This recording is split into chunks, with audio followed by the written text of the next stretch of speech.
Cade, what's been your reflection since the kick? How many people have reached out to you? Have you been reliving it ever since?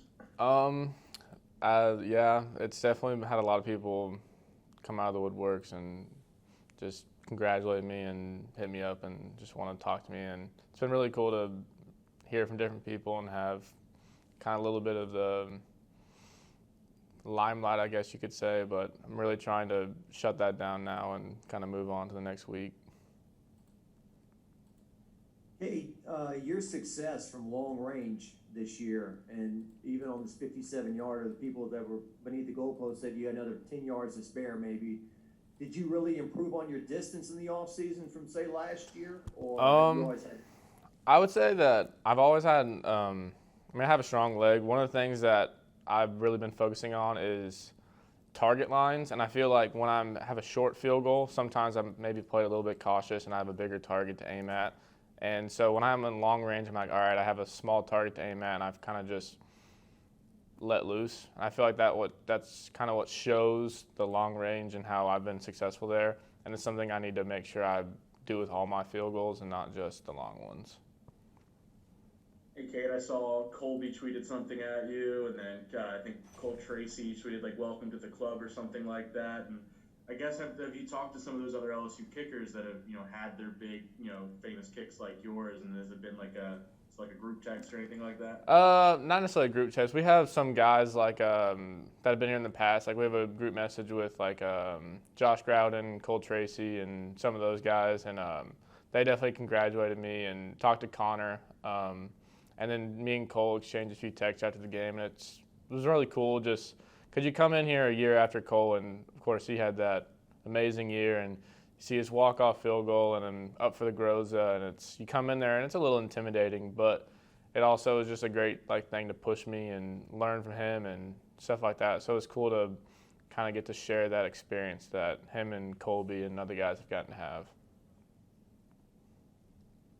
Hey, Cade, I wanted to bring up you were brought in to kick a field goal at the end of the Alabama game, which nobody, it was early, the game's out of hand, no one thinks a lot of it, but it was 53 yards, and at that point, it was a long field goal. And is there any, the conditions and the situation obviously dramatically changed on Saturday, but you had that momentum or maybe confidence to carry over. Is there anything you can talk about just kicking a field goal that in eyes really didn't mean a lot to many people to the next week where you made something of much more value? Well, I guess that's all based on point of view. Because for me, everything's about helping the team win. But there's also the fact that every kick is important to me. If I miss a PAT and I don't get 1 point versus missing a field goal that's 3 points, I'm gonna be just as upset about every kick. I don't want to go out there and not show well because I have a lot of pride in myself and a little bit of perfectionist. So I don't want every kick's just as important to me. Yes, there might have been added pressure in a game that is close and it's 30 seconds left in the fourth quarter. But for me, in the moment, it kind of just fades away. I don't think about that stuff, and every kick's just important to me.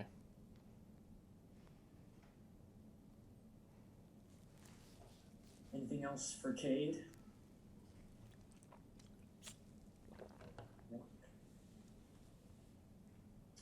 Hey, Cade, I guess we could say this about any position at LSU, but Coach O in the offseason was almost like you were still competing for this job with some of those guys coming in. I just wonder, did that affect your approach at all entering the season, or you just knew that, hey, I'm at LSU and I've got to be on top of my game?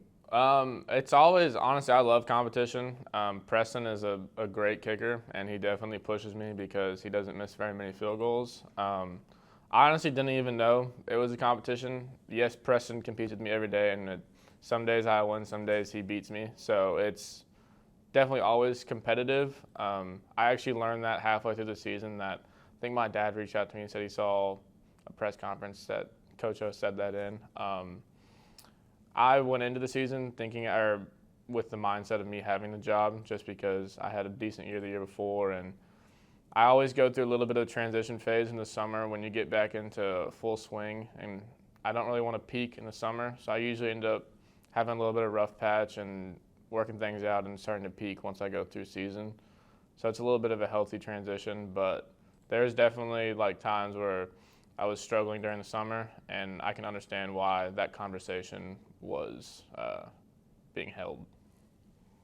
And if I could ask you a follow-up, did your career really take off, your confidence really go? Did it start at Austin last year, that Texas game on the road in front of all those people? That was definitely a confidence booster. I kind of was on cloud 9 after that. But one thing I did learn after that is I can't, which I'm trying to implement right now too, is I can't let that, because last year especially, I was known for going up and down.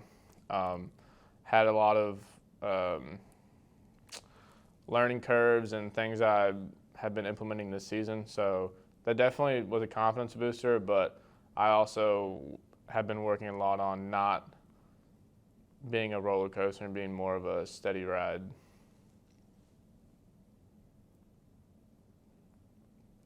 Awesome. Thank you for your time, Cade. No problem.